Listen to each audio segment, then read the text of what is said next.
You look young. You look too young to be retired, Dr. Souza. Thank you. I give all the credit to my wife for taking good care of me. However, over the past 35 years, he's dedicated his career to the protection, management, and restoration the tri-state region's lakes and reservoirs. Steve is a past president of the North American Lake Management Society, and in 2018 received the New York State Federation of Lake Associations Lifetime Achievement Lake Tier of the Clouds Award. So congratulations on that. Looking forward to your presentation today, and take it away, Dr. Souza. Well, thank you very much. I am going to bring up my screen. And yeah, we'll be talking about, harmful algae blooms. I think that everybody is pretty familiar, unfortunately, with HABs. My slant today is really looking at how to minimize the raw water impacts of HABs. As we'll see, there's various techniques by which to do that. So again, I want to thank Rockland County for having me here, the Environmental Management Council, the Water Quality Committee, and the Soil and Water Conservation Districts. I'm really pleased to be here, and I'm glad you'll be able to record this and distribute it later. Feel free to do that as much as possible. And if you send me the links, I'll lead people to your website as well. So yeah, we're going to talk about HABs. And like I said, unfortunately, nothing new. And the things that I really want to cover primarily is, what we can do to prevent or respond to a HAB. So we'll get into that right now. And we'll start with, sort of the basics. What's a HAB and what causes a HAB? So as we all have come to know, harmful algae blooms are associated with an intense cyanobacteria bloom, what we used to call blue-green algae, but more correctly referred to as cyanobacteria. And although cyanobacteria can bloom at times and not really present a problem, they do often present a major problem both to recreational and to drinking water reservoirs. Because these blooms at times can generate very high concentrations of cyanotoxins. And at high concentrations, cyanotoxins can impact the health of humans, pets, and livestock. And there has been various records, not with humans, but with pets and livestock after drinking highly concentrated cyanotoxin contaminated water. They die, and that's not a good thing, obviously. So, cyanobacteria, HABs, cyanotoxins, all very serious parts, unfortunately, now of the ecology of lakes and reservoirs. Some interesting things about cyanobacteria, and really why we need to differentiate them, I think, technically from algae, is that they are prokaryotes. They're not eukaryotes. So from a microbiological standpoint, they're really a lot different than plain old algae. They don't have mitochondria organelles as do algae, but they can photosynthesize. So they share these properties that you see both with bacteria and with algae. Some other really what I would call cool attributes of cyanobacteria is that, first off, many of them can actually assimilate atmospheric nitrogen. So they can actually pull nitrogen right out of the atmosphere, which obviously provides them with an unlimited source of nitrogen for photosynthesis. The other thing is that they are extremely biologically adept at assimilating organic phosphorus. And the reason why I'm emphasizing that is that a common source of organic phosphorus is dead algae. So as these organisms or other algae die, they liberate a fair amount of organic phosphorus back into the water column. Same holds true with aquatic plants. So if you have a reservoir that has a lot of aquatic plants, the die-off of those plants can present high concentrations of organic phosphorus, and that's a perfect sort of an environment for cyanobacteria. Many of them have gas vacuoles, so they can rise and lower themselves in the water column. So a day like today, where it's very shady and not a lot of sun, they can bring themselves right up close to the surface, grab a whole bunch of light and photosynthesize. And some of them can actually lower themselves way down into the water column, well below where light typically penetrates, absorb nutrients, and then buoy themselves back up to the surface or closer to the surface where they can actually photosynthesize. So it's a very unique property that's specific to cyanobacteria. Another thing is that many zooplankton and other types of filter feeders, like for instance, even zebra mussels and quagga mussels, reject them as food items. So there's some pretty cool videos of water being taken in by mussels, for instance, and then the cyanobacteria cells actually being spit back out. And then what's also important for water purveyors is that a number of them are taste and odor producers. So not only, the problem that you have, like say with chrysophytes and some of the dinoflagellates, there's a number of cyanobacteria that are also produce taste and odor compounds. So the common perception with cyanobacteria blooms, HABs, is that these are things that only happen in the summer. They're really limited to like these reservoirs that have really, really high concentrations of nutrients. They're considered hypoeutrophic. That it's only phosphorus, although phosphorus is the driver. That there's nothing else that matters, in a lake or a reservoir to stimulate a bloom. And that they're typically associated with very stable water column conditions. It's stratified conditions. The big thing that I want to have kind of like takeaway for today is that they really can't be cured by treating heavily with copper sulfate. And as we'll see, that can actually make matters worse in a lot of different ways. And by the way, as I move through, if people do have questions, we have a small enough group here that I can take questions as we move through. So, just feel free to sort of unmute yourself, speak up, and I'll tackle your questions as we move along. Okay, so, that's the typical perception, but, what we have seen, particularly over the past decade, is that, for instance, those typical conditions don't always result in a bloom. There's plenty of times that we can go through the entire summer without experiencing a HAB, even though cyanobacteria may be present in the water body. The thing is that is a little bit more scary, though, is that we're seeing cyanobacteria blooms and HABs that are being experienced throughout the year, even in the middle of the winter, and under various types of conditions. So a lot of that is linked to climate change. I don't have the slides in today's presentation, but there's some pretty good linkages with research that's being done by limnologists across the globe, really, showing that climate change is stimulating more of these blooms. And typically it has to do with the lengthening of the growing season. As you know, this year is sort of like unusual. We had a lot of ice cover, but typically we haven't had much ice cover over the past 3 years. So the growing season starts a little bit earlier, and it ends a little bit later in the year. And as a result of that, there's a longer period of time when these organisms can really take off and do damage. Although I said phosphorus is the driver, we need to be aware of some of the other nutrients and micronutrients and even metals and minerals that are present in your water body, because various combinations or ratios of phosphorus with nitrogen, of phosphorus with, for instance, iron, can actually drive a bloom. And what makes things confusing for us is that not all cyanobacteria produce cyanotoxins. The majority of them do.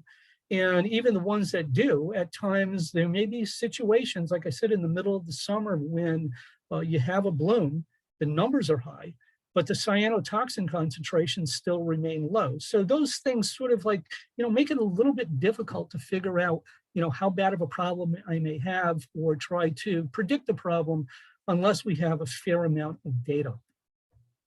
So, these are bad guys, the ones that typically create the majority of the problems. Microcystis, I'm sure you're all very familiar with, as well as Anabaena and Aphanizomenon. Those tend to be the three most common that we come across. Planktothrix used to be called Oscillatoria. So in the good old days, I could say, like, a problem species were, primarily Annie, Fanny, Mike, and Ozzy. But now that's sort of like gets a little bit constrained with using that approach. But some of the other ones that we're seeing is like Pseudoanabaena, and then the benthic forms like Lyngbia and Gliotrichia can create problems, significant problems for drinking water supplies. Okay, any questions on that? If not, I can kind of move along. So if we don't, I'll move into cyanotoxins. So again, I know you all are familiar with these various types of cyanotoxins. The ones that are probably the greatest of interest in freshwater ecosystems, including reservoirs, and microcystin, cylindrospermopsin. The regulations, nationwide tend to focus on those two toxins. But anatoxin A and saxitoxins, which are associated with Lyngbia, a benthic form of cyanobacteria, are also gaining increasing, examination. And New Jersey, for instance, is looking at actually implementing an anatoxin A standard. Keep in mind that microcystin LR is just one of about 60 conagers of microcystin. So when you see microcystin used, it's sort of a very generic reference to that particular toxin. One thing that I always do emphasize is that, these organisms didn't evolve and produce cyanotoxins to really harm humans. I mean, in reality, we know that these organisms have been around for millions and millions of years. It's really a defense mechanism and a competitive mechanism. And they primarily use those toxins to outcompete other phytoplankton. And some of those toxins can be released, or a certain amount of those toxins rather can be released into the environment by living cells. They sort of ooze this material out, and that gives them a competitive advantage in their environment. But a lot of the material, the toxins, are released when the cells die, either through mechanical agitation, natural die-off, or as a result of some type of treatment with an algaecide.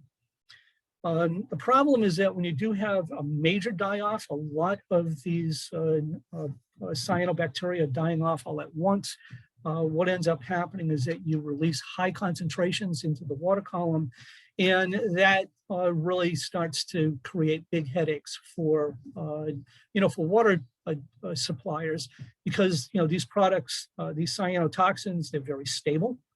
And they're very slow to degrade, either through biodegradation or some type of photodegradation. So once they're in the environment, it takes a long time for them to kind of go away on their own.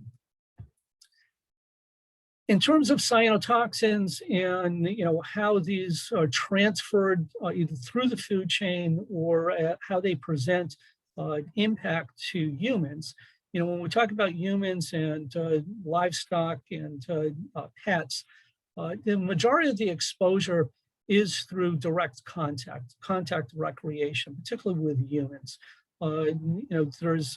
There are situations that do arise where you may find the toxins in drinking water or like even shower water, but that's really rare in the US and in Canada. So from a human standpoint, the majority of the exposure is a result of contact recreation. Livestock, dogs, pets, they are inclined to drink some of that water. And where we have seen, even with low concentrations that produce problems for livestock and dogs is when it accumulates on their fur, and then they're licking it off, and that kind of concentrates, in their system.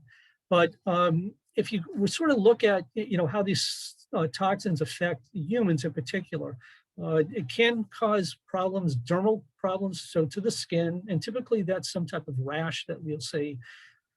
Exposure for a long period of time is linked to both, liver damage, hepatotoxin problems, and then central nervous system disorders. But I would say typically the biggest problems that you see are ear and throat infections and gastrointestinal distress. And that's usually, in humans as a result of, I would say, sort of like taking some water in while they're swimming and recreating. There's some scary research out there that does show some links with cyanotoxins with various neurodegenerative diseases, including ALS, Alzheimer's, and Parkinson's. So something to keep in mind. And obviously that's some of the reasons why DEC, EPA, and other state agencies, have sat up and started paying attention to cyanotoxins because of their variety of impacts to humans. Okay, so, we know they're out there, both in terms of the cyanobacteria and the cyanotoxins.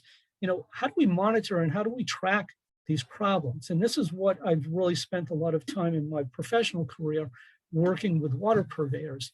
The good news is, yes, the majority of our water treatment plants do a really good job and can effectively remove cyanotoxins from the water column. So as water enters the plant, there are a variety of different techniques that can be utilized to oxidize the material or bind it and remove it.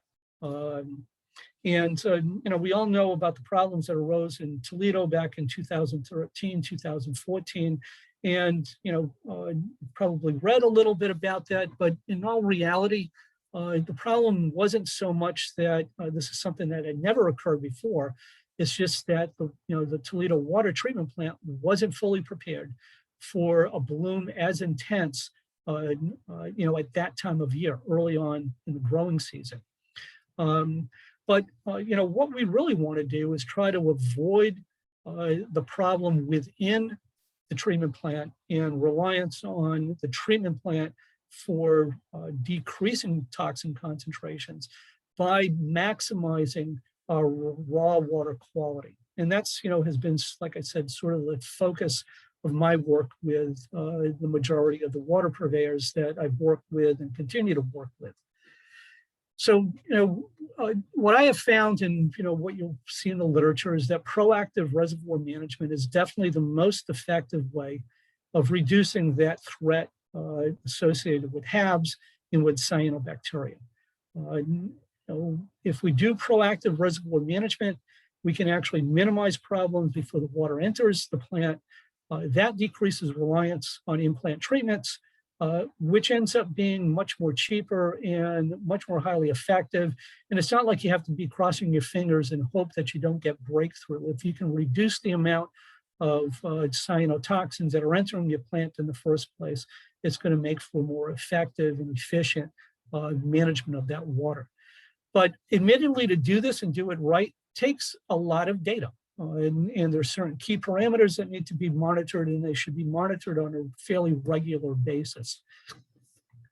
So, in sort of like response to this, and again, my work that I was doing with a number of, New Jersey's in particular, New Jersey's major water suppliers, I came up with what I called my pair strategy for dealing with HABs, and sort of like playing on the word pair, kind of like cutting down.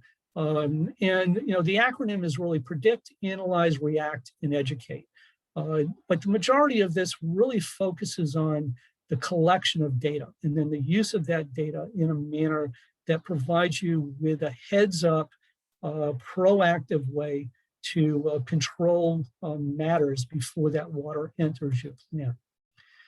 Now, some of the, reservoir systems, I'm still the consultant for North Jersey District Water Supply Commission, Wanacue Reservoir System.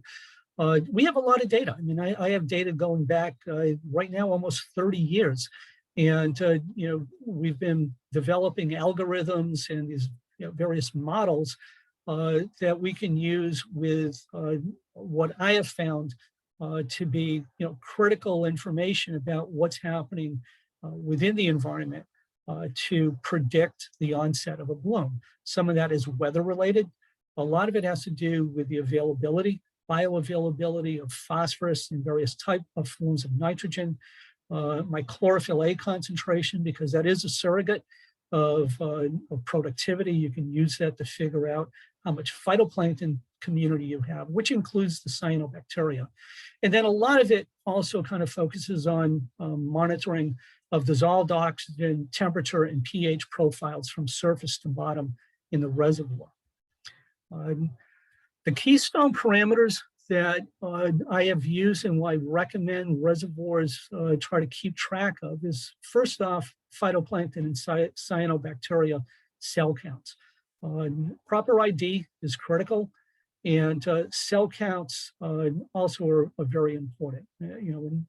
As is the case in New York, New Jersey, Pennsylvania, cell counts are used as a primary means of determining whether or not you have a bloom.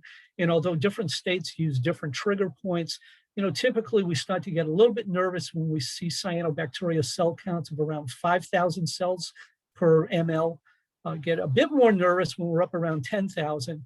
And we know we have a bloom once we get close to about 20,000. So monitoring the type of phytoplankton and the type of cyanobacteria that's in my reservoir, and knowing how much of each that's there is critically important. As I said, chlorophyll A, I feel is an important parameter to monitor, as well as DO, temperature, pH. SECI, which is just the clarity measurement, very easy to measure and maintain that data. Various types of phosphorus, not only total phosphorus, but I'm also very interested in seeing the bioavailable phosphorus, which is soluble reactive phosphorus or orthophosphate. Although they're not the same, they're very similar. And also dissolved inorganic phosphorus, DIP, total amount of dissolved inorganic phosphorus. Those species of phosphorus can be readily utilized by cyanobacteria as well as by the good algae. And then nitrate and ammonia are the two forms of nitrogen that I take a look at.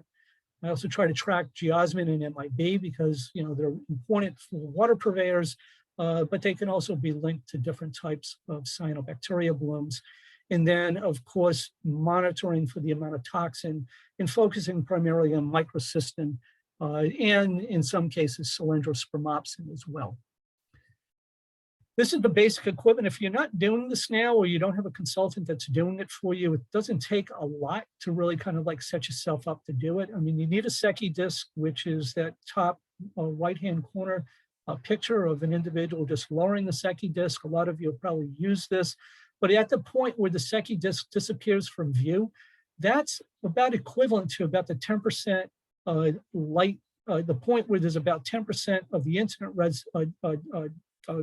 light entering the water column. And that's about the cutoff for phytoplankton photosynthesis. So the SECI disc depth basically is related to the minimum amount of light energy available for photosynthesis. You can get a really good DO temperature probe for under $1,500. And if you add on to that a pH probe, you might be up around 2,000. You need a way to sample segregated sections of the water column, surface, mid, bottom, or close to where your intakes are. And that's going to vary over time, as your reservoir draws down over the course of the summer. Obviously, some type of phytoplankton collection and monitoring equipment, simple scope, nets, sampling bottles again. And these are Abraxas test kits. So how many of you, maybe we could just do a quick, show of hands, but how many of you are familiar with the Abraxas test kits or have used them? Anybody out there? I'm having monitor. I can't really monitor the chat too well myself, but in any event, if you're not, I want to show you these test kits, and they're quick and dirty. I think of them as sort of like a binary means of evaluating whether I have a cyanotoxin problem.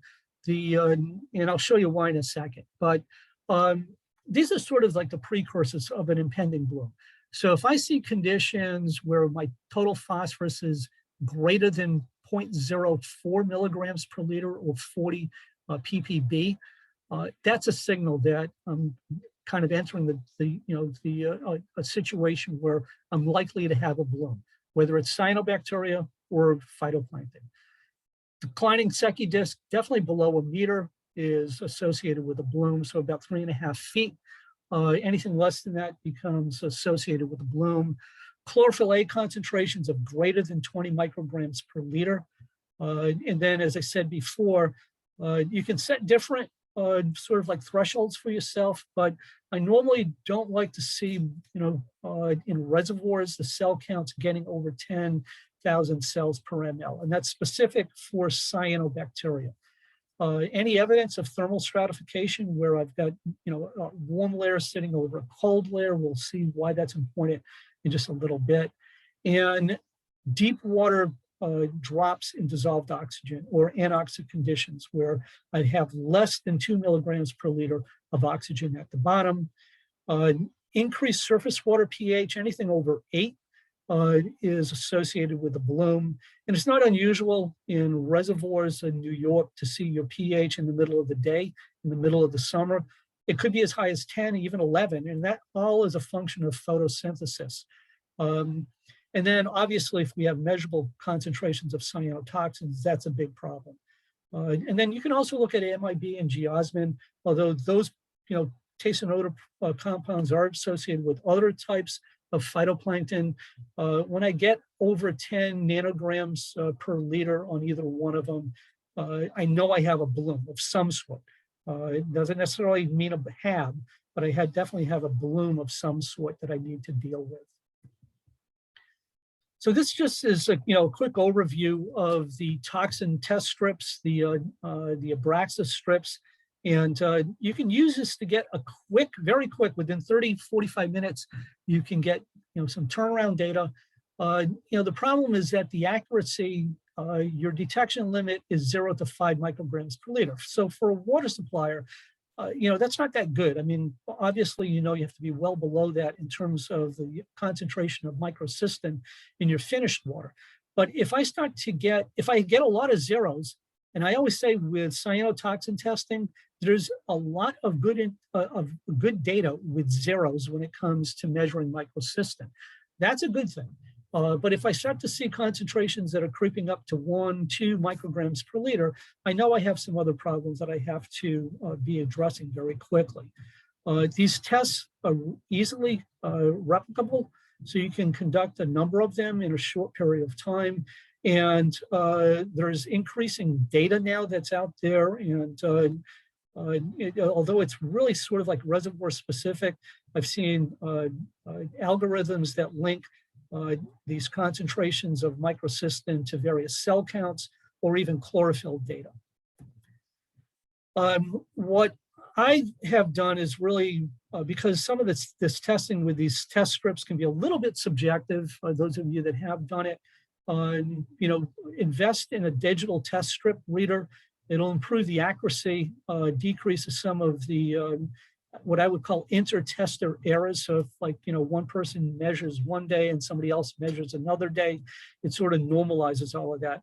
These handheld meters will go for maybe about $900 or so.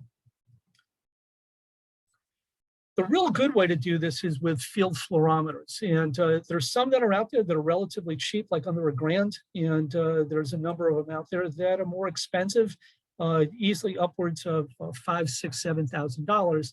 But they are being recommended for use by various state agencies, DEC, New Jersey DEP, and you can either use them handheld, you can put them out on a buoy. I have a couple of reservoir systems that do that, and then that probe can be lowered through the water column over the course of the day to get various readings from surface to bottom. And the fluorimeter will monitor the amount of chlorophyll, the blue-green algae, what's called a BGA, which is really a phycocyanin, and then turbidity. Those are our primary things that we want to take a look at and make sense of all of those parameters. All right, any questions on monitoring? We can kind of circle back at the end and go over all this. All right, so let me get into preventing, and mitigating HABs. And, first thing I want to, make a point of, and I know a lot of you have probably been bombarded as I have, with advertisements, emails, etc. But there's no silver bullet for remedying a HAB or preventing a HAB or even controlling a HAB. There's no one-size-fit-all, solution. And so I do have to emphasize that, anything that sounds too good to be true probably is.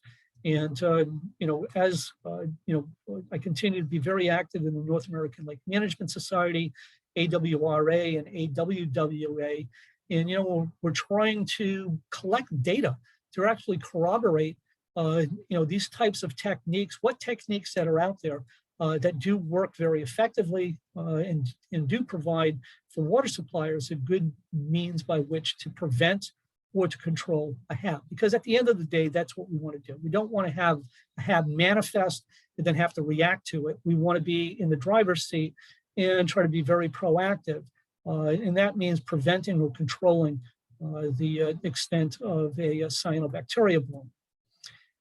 Now, algaecides, I'll be the first to admit, and I do include algaecides as part of my reservoir management plans, but, I emphasize always that you need to be careful and very selective with the use of algaecides. They should not be used as like your go-to solution. They can be used as part of a proactive plan, but typically when you look at how algaecides are normally used, you need to wait until a bloom has started to manifest, and then you go out and you treat the bloom and knock it down. And we'll see why that's a big problem. Basically, you have two options. A lot of you are probably using copper sulfate because it is relatively cheap and works pretty quickly. And then there are other forms of copper-based algaecides, Cutrine and Captain, which have chelators associated with them. They're more expensive, but they provide a longer effective dose time for the copper sulfate. Keeps the copper sulfate in solution for upwards of even close to 48 hours. And that means there's a longer kill time associated with each treatment. And then there's the peroxide-based algaecides that are gaining a lot more ground with the recreational water bodies, but they are algaecides. The good thing with them is that they are oxidizers, and there is some data out there that shows that these products can actually oxidize the amount of cyanotoxin that is in the water column. Not a lot of data on that, but some data that suggests that they can effectively reduce cyanotoxin concentrations through oxidation. So why not just go out and bomb, every bloom that I see, or when I start to see a bloom starting to, form, why not just go out and bomb it with copper sulfate? Well, the thing is, yes, you can get some really good relief, but it's going to be temporary. And in a lot of ways, it actually makes the problem worse. It exacerbates the problem because essentially what we're doing is we're creating habitat or an environment that's that much more hospitable for cyanobacteria. When you kill all of the cyanobacteria very quickly, that releases a lot of cyanotoxins into the water column, which makes it difficult for the good algae to actually get a foothold. It kills off a lot of the zooplankton too. Most algaecides are around 10 to almost 100 times more toxic to zooplankton than they are to the good algae or to cyanobacteria.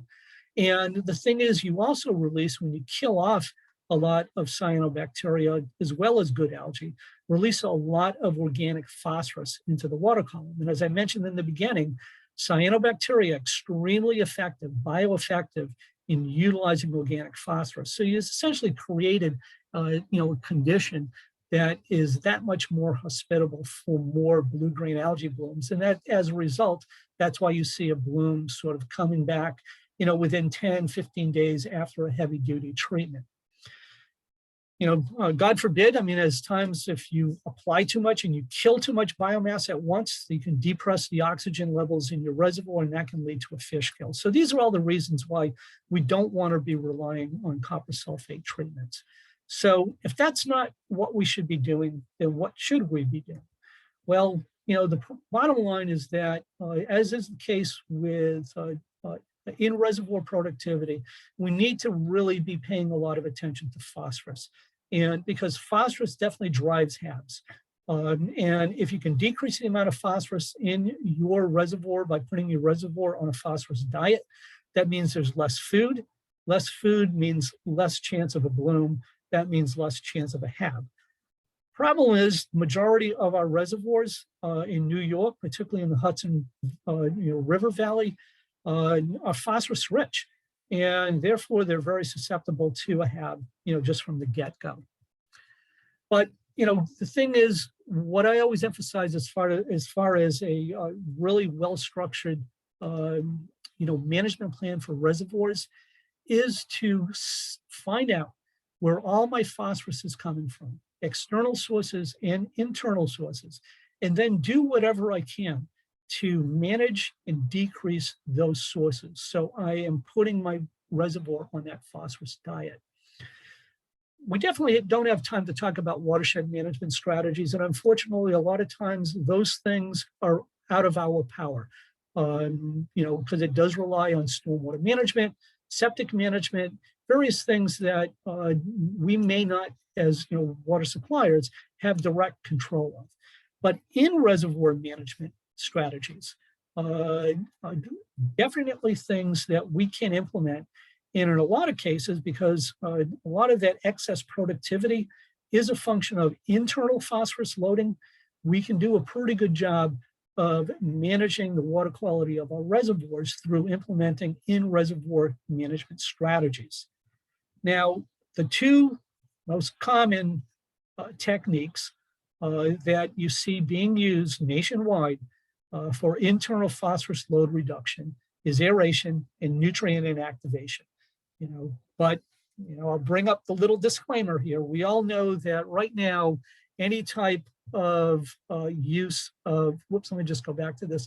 Any type of use of a nutrient inactivant, such as alum, polyaluminum chloride, phosphlock, although these products are used extensively without permits in New Jersey and in Pennsylvania with minimum permits, they're banned. There's a moratorium on their use in New York. That's something that I think water purveyors really need to be discussing actively with DEC. There's no reason for that. I'll kind of like get off a little diatribe here. I really feel that DEC needs to get back up on the horse and allow the use of these products, particularly with the expansion of the growing season and our ability to use these products in a proactive way to decrease blooms. And it's not like we're killing cyanobacteria with alum or PAC. We're managing phosphorus. And so it's a very proactive, positive way to do that. But, that's for another discussion. So I am going to focus primarily on aeration for the balance of this, my presentation. There's other promising in-reservoir management options. You probably have seen some nanobubble technology presentations out there. It's a little bit different type of aeration, but there's not a lot of good data to show that nanobubble technology in itself works any better than plain old aeration. There's an increased use in other states of ozone to treat the entire water column. There are some problems with that in terms of also killing off zooplankton in fish larvae. So DEC has been very, sort of hands-off on the use of ozone.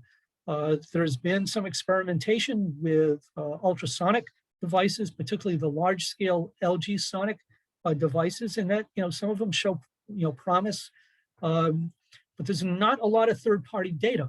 And that's what we need really for the ultrasonic algae control. I actually did a couple of small-scale projects for DEC using, these ultrasonic devices. And it was sort of like a mixed message. Did they work? Did they not work? The data showed there was, in one case, a little bit of an improvement, but not enough to say that it was due specifically just to the ultrasonic device. You can do biomanipulation by actually altering the fish and phytoplankton community by actually stocking certain types of fish. That takes a lot of data. I've done that in a couple of large reservoirs, one of Suez's reservoirs, for instance, but it's a specific type of condition. And for me, I think that's more of like frosting on the cake sort of technique where you've got your major source of phosphorus under control, and this provides you with a way of further modifying either the biological community or controlling that phosphorus a little bit more. And then there's boats and different types of cyanobacteria harvesting equipment that's out there, and that's being experimented with. DEC has some experimentation using a cyanobacteria harvesting system. It looks sort of like a small scale remote control boat that actually harvests cyanobacteria out of the water column. They're doing that research now out in, I think, Northampton or Southampton and out on Long Island. But these are things that, they have promise, but they need a lot more supporting data. So I would not go to them as sort of like my, first option for managing my reservoir. So I'm going to focus on aeration, and some of you may be familiar with these concepts, so bear with me. But as you know, in the summer, it's not unusual to have thermal stratification, and that definitely has a big role in what happens with HABs. When we have that warming and we have an epilimnion, that warm upper layer, that may be like 3-4 degrees centigrade warmer than the bottom of our reservoir, the hypolimnion, we definitely get layering. And the resistance to mixing, because of the density difference between that upper layer and that deeper layer, the thermal temperature difference and density difference prevents the reservoir from freely mixing from surface to bottom, as is the case typically at this time of year if you have no ice cover, or even into late spring, or as we see later in the year, late fall, early winter. So when we end up with the water column having significantly higher water temperatures at the surface compared to the bottom, we end up with stratification in the formation of a thermocline. And so now the water column can no longer freely mix from surface to bottom. That unleashes a whole... Yep. Just to interrupt, it's about 10:50. Just to give you okay, great, thank you. Yep. So, that unleashes a whole bunch of problems. When we have stratification, as I mentioned, it inhibits that free mixing.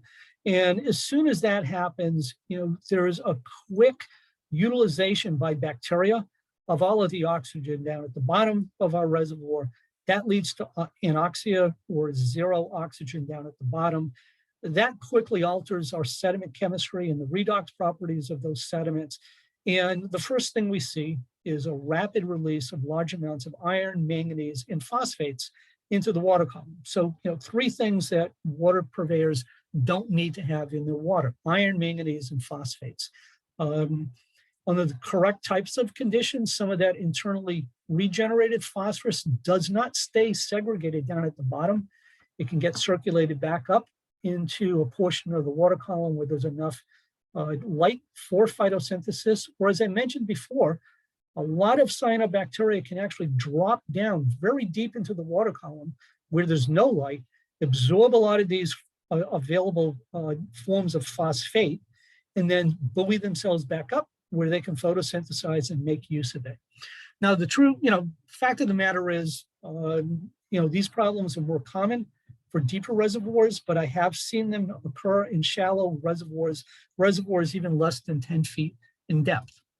So this is just a diagram of what I talked about, in terms of once we have anoxia down at the bottom, our sediment redox changes, and we have a quick release of various types of metals and phosphate into the water column. So how does aeration control HABs? Well, number one, you can use it to prevent thermal stratification, or you can use it to prevent the creation of anoxia or anoxic conditions down in the water column.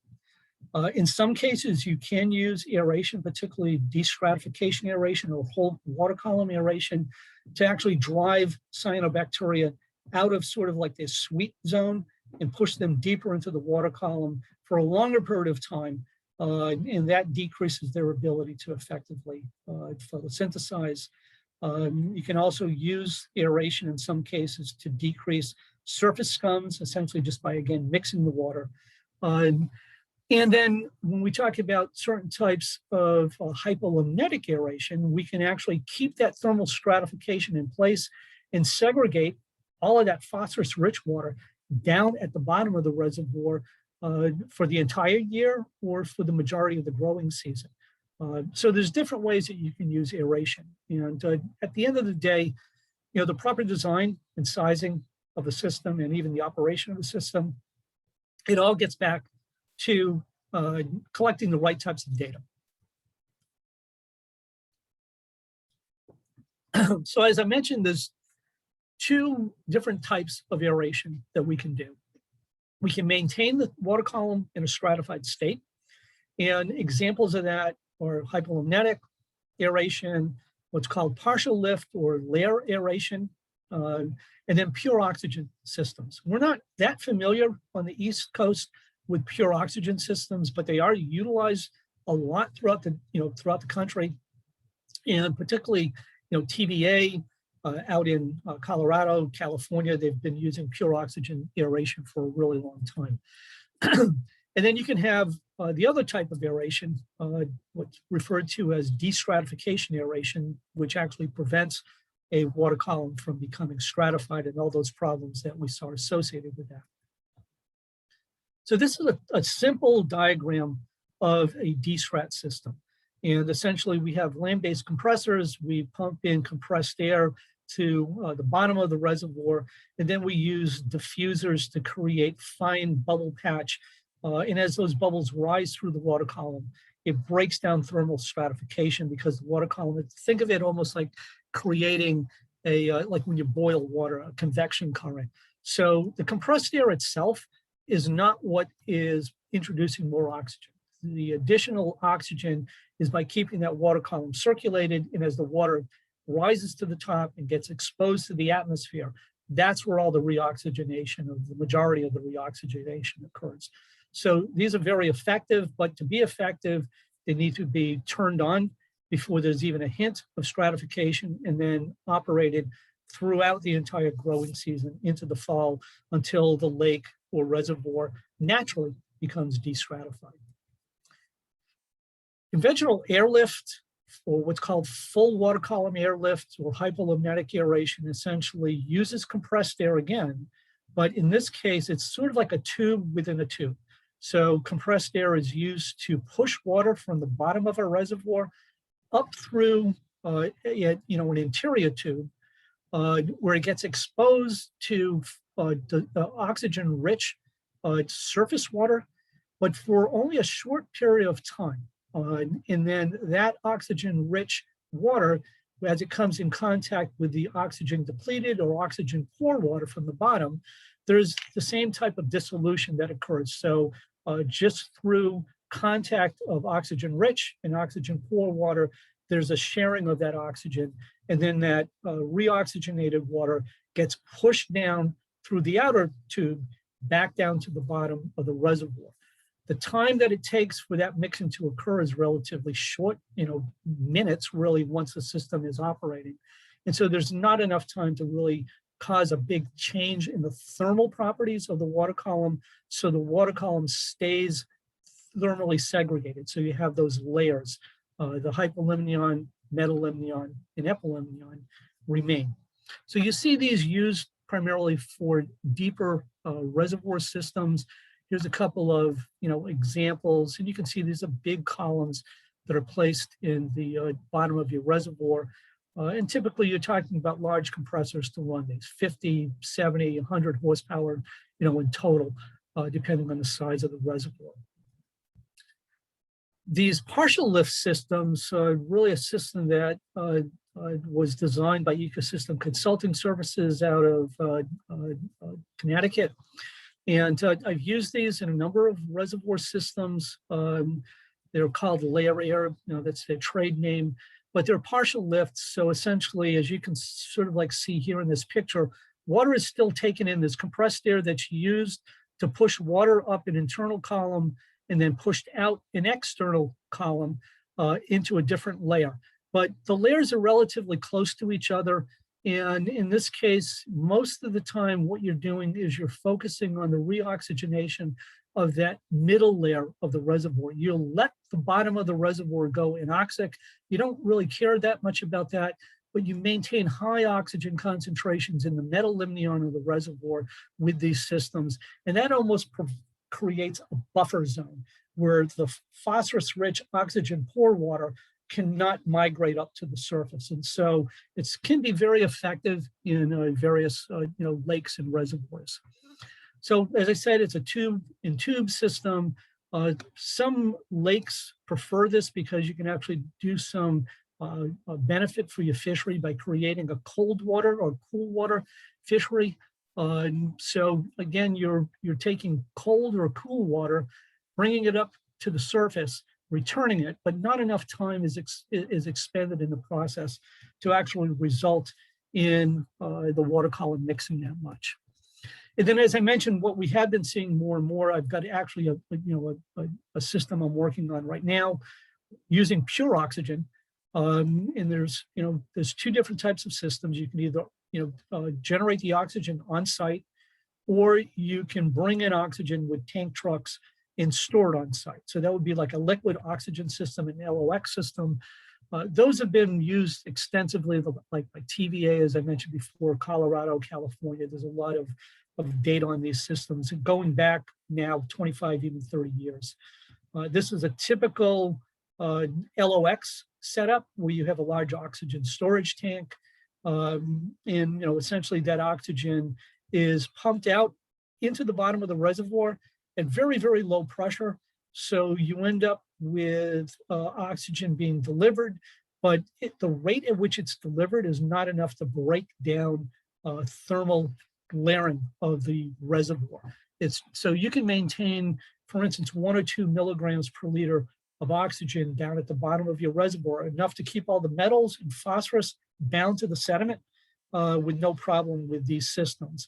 So they're a little bit more expensive to set up, and there are other problems associated with the delivery of oxygen or with the creating it yourself on site.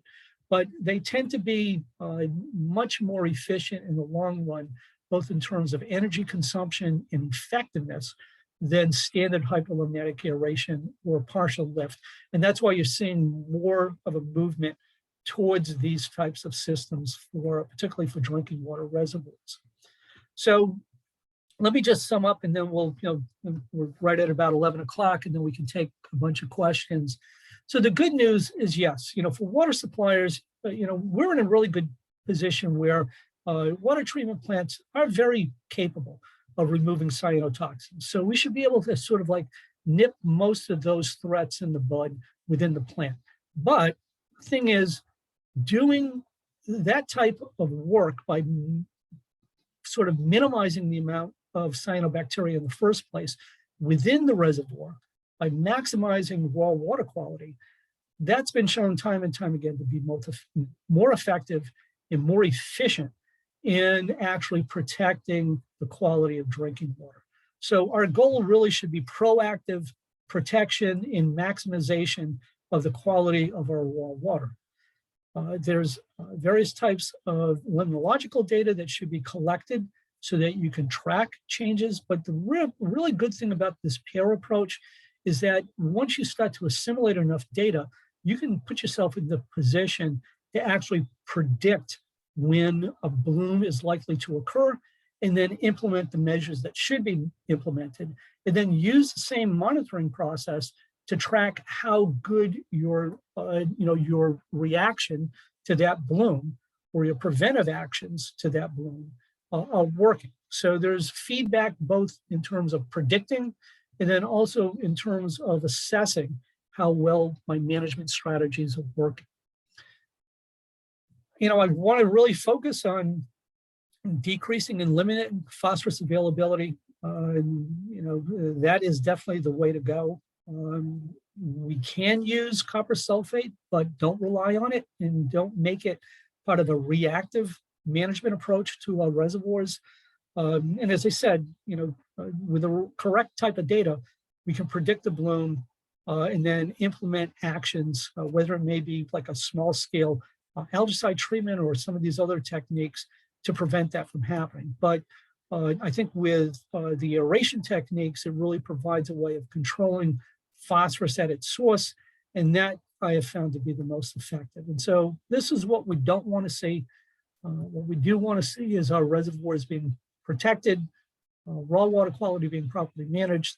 And so what comes out of the tap is a quality product, and you don't have to issue a do not drink notice. Nobody wants to be doing that. So with that, I'll thank you, and I'm sure we have plenty of time for questions.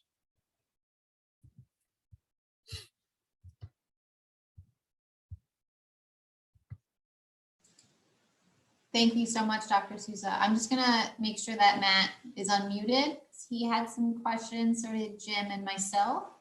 And anyone else as well, feel free to unmute yourself when the time arises to ask your questions.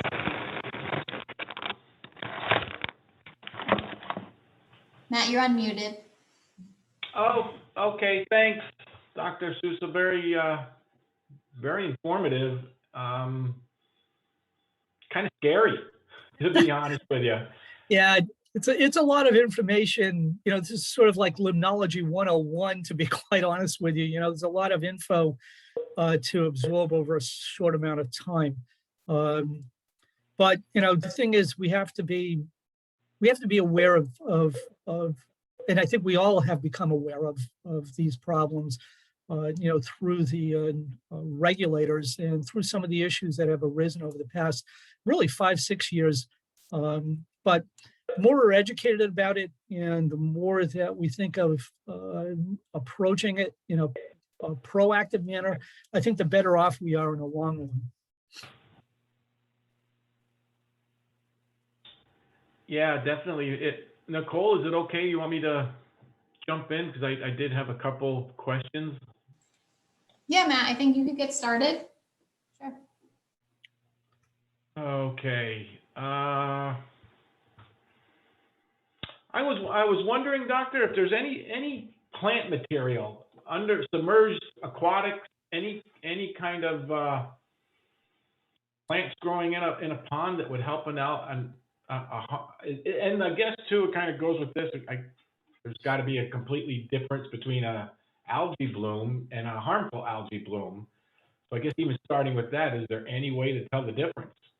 Yeah, I mean, there is, and that's a good point, Matt. And we see problems with that, particularly with recreational water bodies, where there may be like pollen that's sitting on the surface, or it could be a diatom bloom. And although those present a different set of problems, they're not a HAB. Okay, so the number one thing is that collecting a phytoplankton sample, even if it's something that's done once every couple of weeks, putting that under a scope and then getting a sense of what do I have. You don't have to bring it down to the species level, but at least being able to differentiate.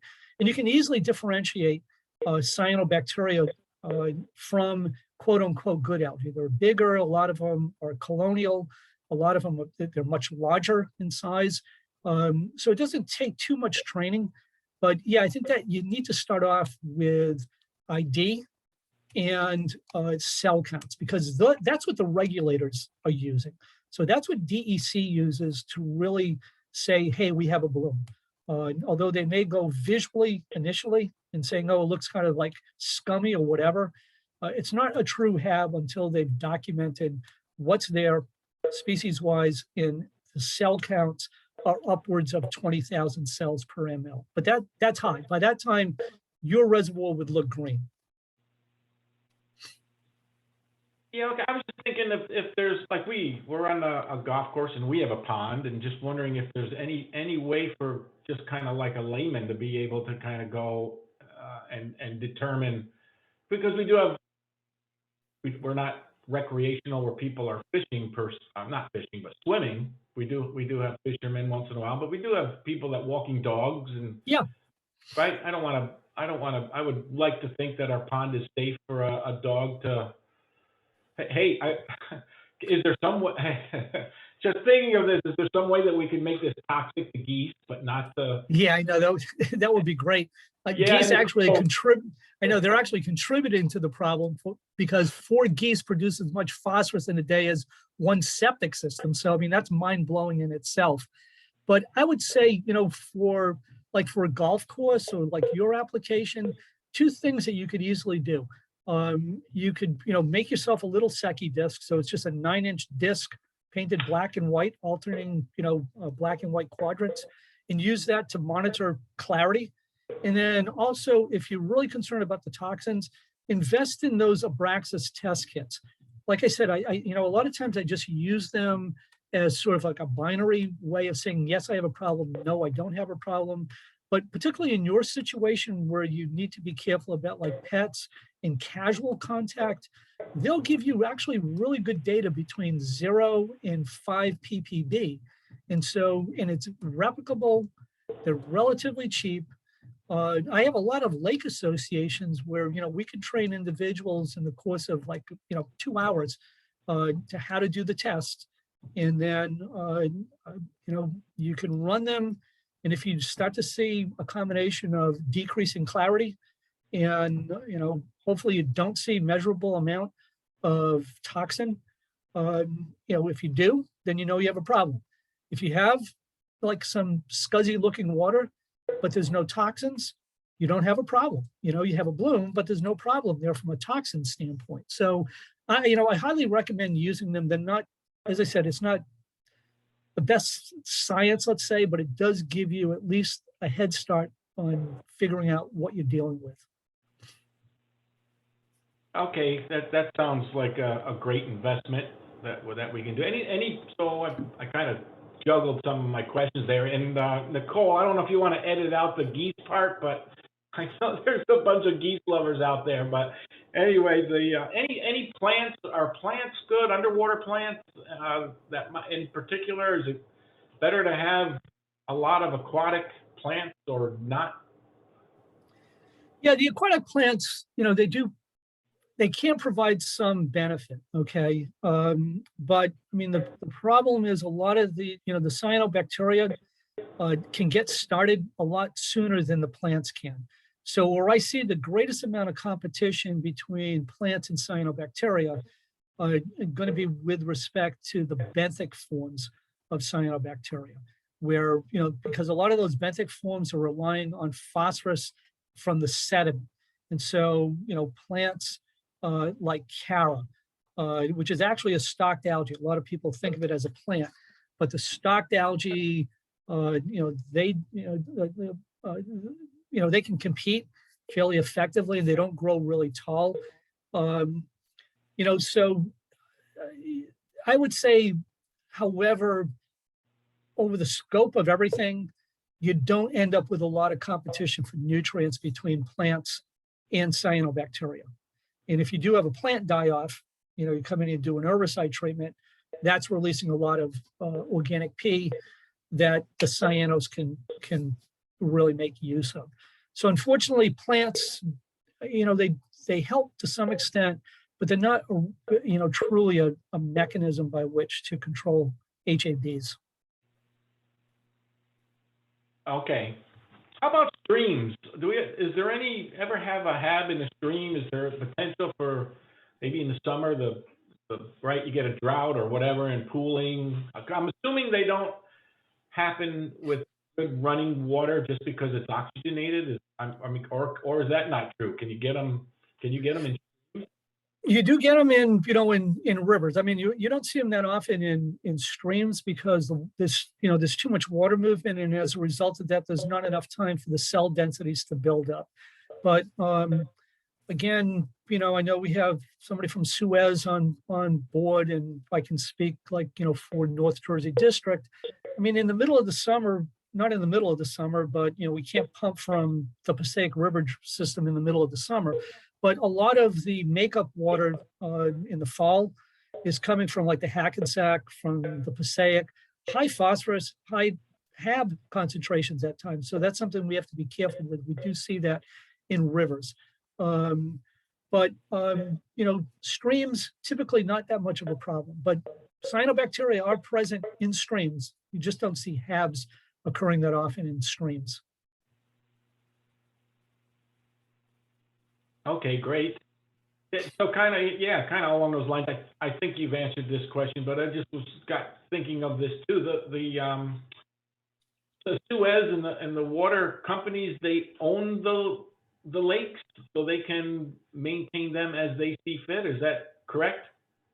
That's pretty much correct. I mean, and it's similar to, New York City and the New York City reservoir systems. They have, ultimate management on those systems. But yeah, I mean, the private water purveyors that, have reservoirs in New York, they still have to file for permits with DEC in order to do something. So for instance, if I'm going to do an algaecide treatment in a New York reservoir, I need to get a permit from DEC before that treatment can be conducted.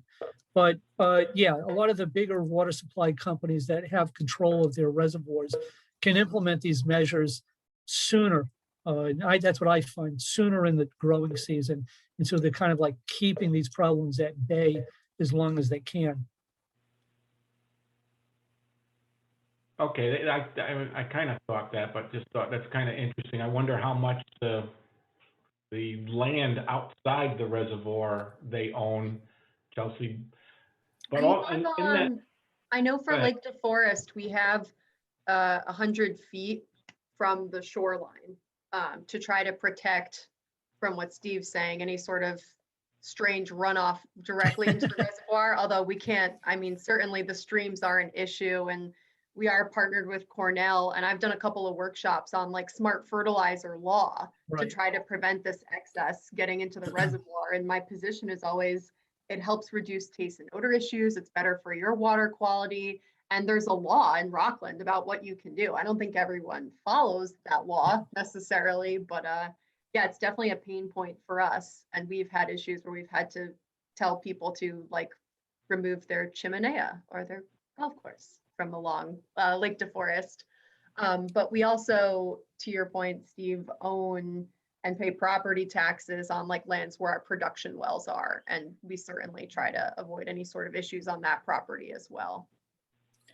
Yeah, I mean, I think that's, managing the watershed is definitely difficult for, most water purveyors because the majority of the watershed is out of their control. Mm-hmm. But as you're saying, Chelsea, with, I know with Suez, with North Jersey, with New Jersey American Water, those are the New Jersey Water Supply Authority. Those are the, the utilities I've worked with a lot. They have actually reached out and they work with the towns to try to implement different types of watershed management measures as well, and partner with different types of projects specifically to decrease nutrient loading from the watershed. But it's a tough go. Mm-hmm. But I think the primary thing I want to emphasize with you guys, though, is that you should, figure out what your phosphorus budget is first, because what I have found, particularly with deeper reservoirs, or reservoirs that stratify, they could be shallow and still stratify, that a lot of the phosphorus that's creating the problems that are manifesting a HAB is internal. And a lot of that internal loading happens right at the peak of the growing season. So you're introducing phosphorus at the worst time possible. So I would say the first thing, do a phosphorus budget, figure out where all this phosphorus is coming from, and then you can start to prioritize which portions of that budget need to be managed. And, think of it over a time scale too, because as I said, not all that phosphorus is immediately available. If you have a big watershed, for instance, with Suez, we're dealing with a lot of their systems. A lot of the watershed loading occurs in the spring, and there's so much water movement through the reservoir, you don't see the blooms actually forming. But, later in the season, you get a thunderstorm, there's a lot of loading that occurs. And then as a result of that, there's not a lot of water movement, even though you're processing a lot of water. Overall, there's not a lot of water movement through the reservoir, and you end up with a bloom. So timing, as well as the amount, is an important thing when you're looking at your phosphorus budget. Late summer is difficult for us, I would say, because the reservoir level comes down. And in my time at Suez, I don't think we've had a HAB, but just a general algae bloom. I remember we had a really dry August. And so in September, customers had taste and odor problems that Right. were a result of algae. And the garillin, I think, is the name of the compound associated with it. Yeah. So, I mean, you have, geosmin and MIB, and those are produced by good algae in a lot of cases. So, diatoms, chrysophytes in particular, the golden algae, produce a lot of those taste and odor compounds. But yeah, it still gets back to figuring out what's driving all this productivity, and then you can sort of pump the brakes on where that phosphorus is coming from, especially if it's internal, then that's under your control. And it's fascinating to me, just as a tangent, I just finished my master's degree. Congratulations. Thank you. And I did my project looking at how we can better, thank you, Nicole, manage outdoor water use. And one thing I looked at was like climate data for New York. And a lot of what they said was, while New York is receiving the same amount of rainfall, actually a little bit more compared to 1900, it's mostly falling in the winter time. And when it does fall in the summer, to your point, it's a deluge and really draws phosphorus from people's lawns. So right. Yeah, that's it. And that's, you're spot on. I mean, so like I said, it's that timing as well as all that loading. And when we get those big thunderstorms in the middle of the summer, that can also disrupt some of the stability of the water column. So if you have a lot of phosphorus that's built up a little bit deeper in the water column and you have weak stratification, that can actually sweep up, some of that phosphorus, because that water sort of dives down deeper into the reservoir. Although it's warm, it's typically a little bit cooler than the temperatures in the reservoir. And that's sort of like, the colder water sinks, and that sort of promotes more internal cycling. So those are all things that, we need to be thinking about. yeah, definitely. Because I know copper sulfate is our primary treatment right now in those August months as a proactive measure. So I work in conservation. So these are all things I've learned tangentially, but definitely water quality and water treatment isn't my specialty. But copper, it can be used, but it just needs to be used carefully. So kind of get back to your point, Matt, if I was doing SECI, readings and I had some cell counts and I set for myself a threshold value and I said, okay, I don't want to see my cell counts get over 5,000. I could go out and maybe do some like really low scale surgical treatments. There might be areas within the reservoir where things start to build up a little bit, and do those like partial treatments without actually introducing a lot of phosphorus all at once. And so there are ways to use these products carefully and effectively, but they have to be used in a proactive manner. Thank you so much, Stephen. Matt, you're muted if you wanted to add anything back. That just so you know.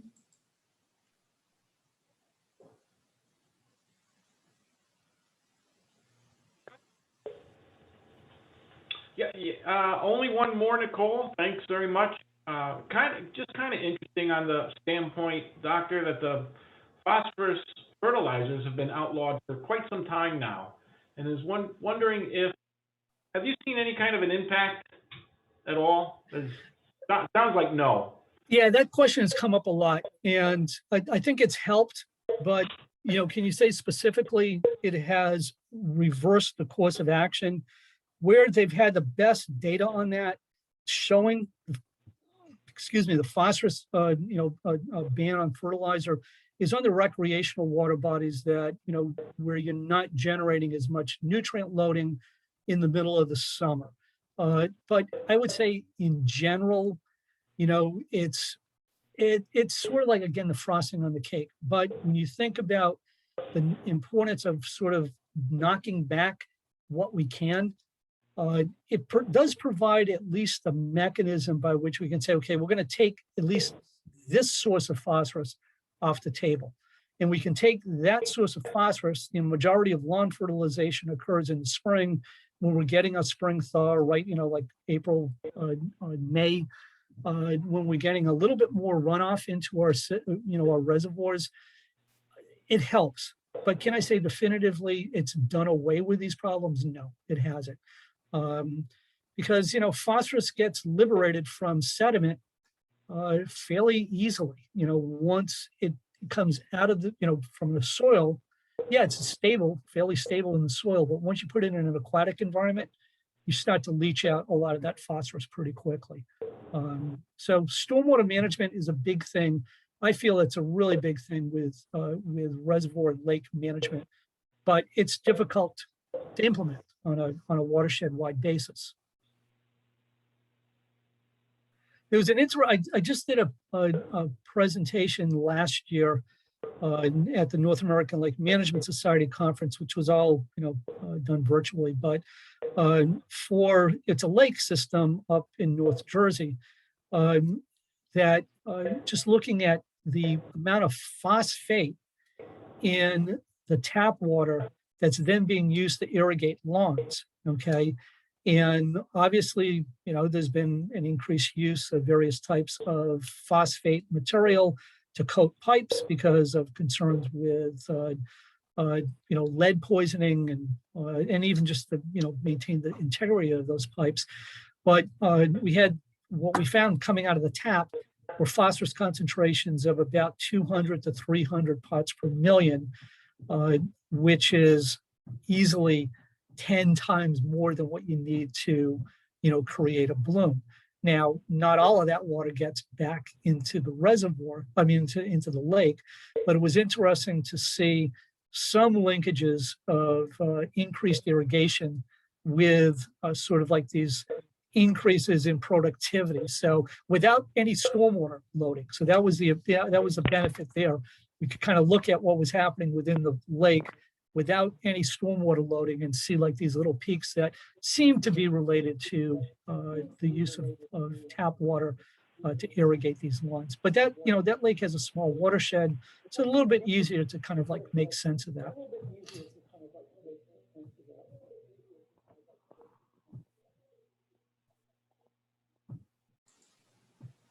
So, I mean, if, with that, I kind of like suggested, you guys keep in touch with me because like I said, I'm doing a project right now. We're just kicking it off. It's a 550 acre lake in northern New Jersey, Culver Lake, close to the New York border. It's about 65 feet deep.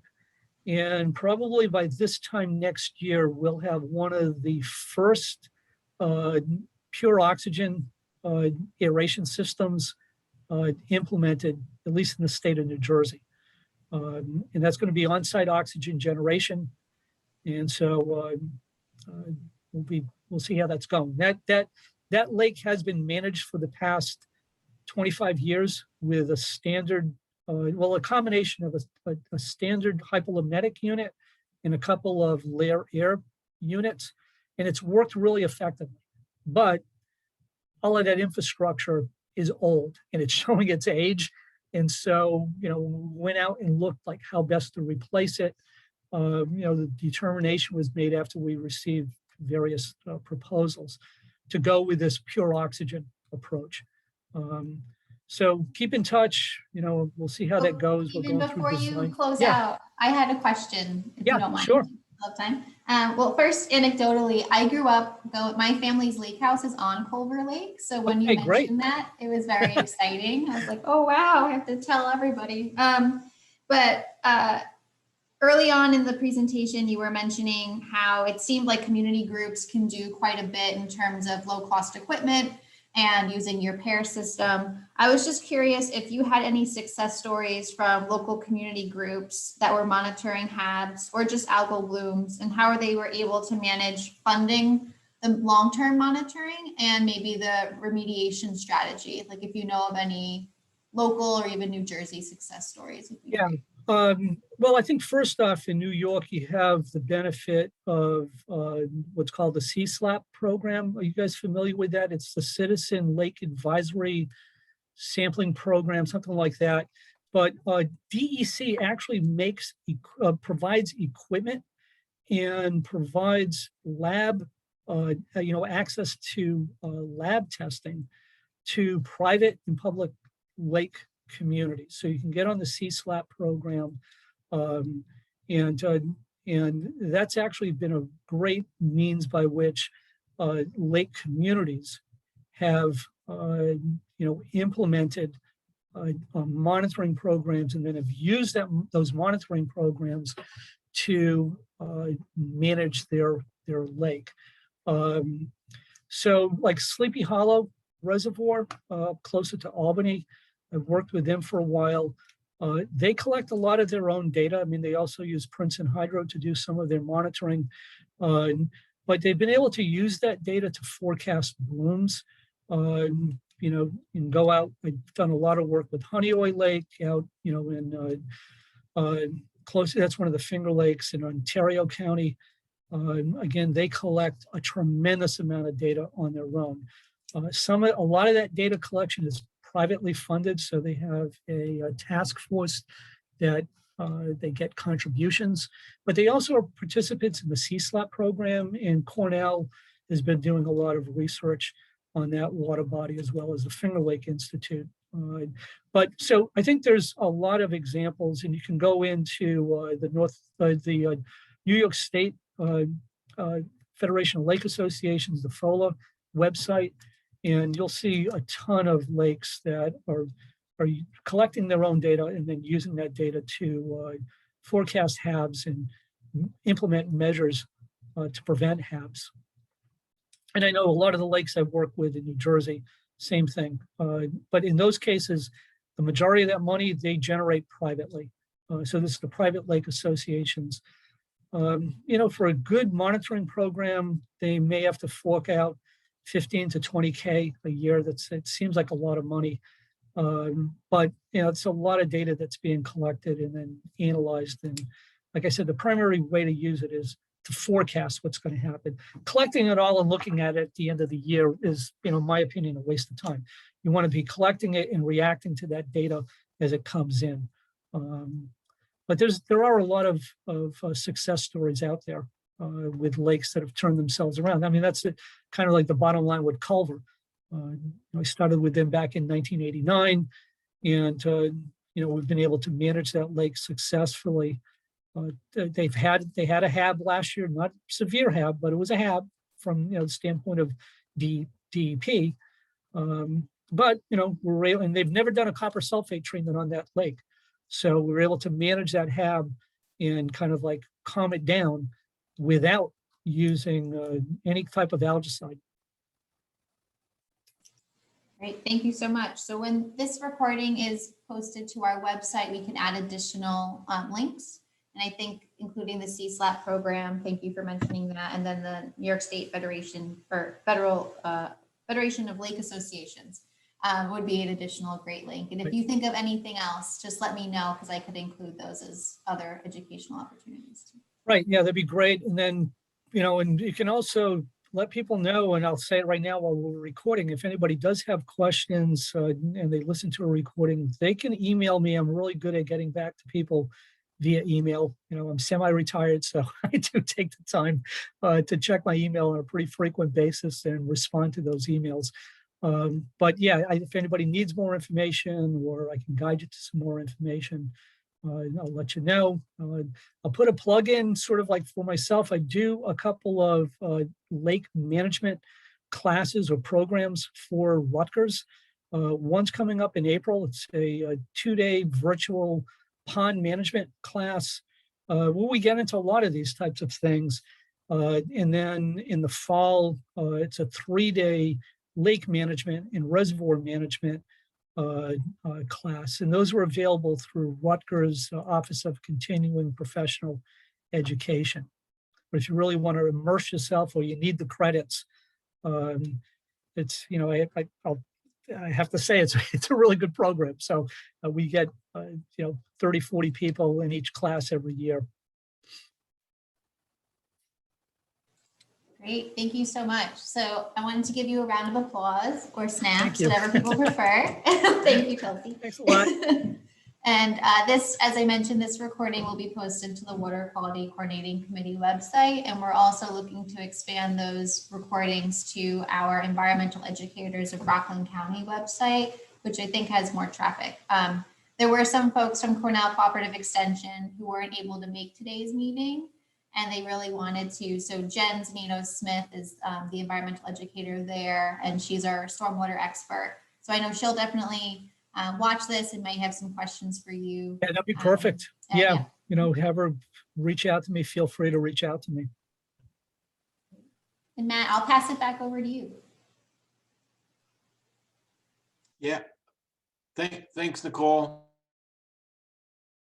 Thanks very much, Dr. Souza. Great presentation, and I'm sure there'll be a lot of people. This is really awesome being able to record these, Nicole, and have them on the website. It's really nice. It's great, actually.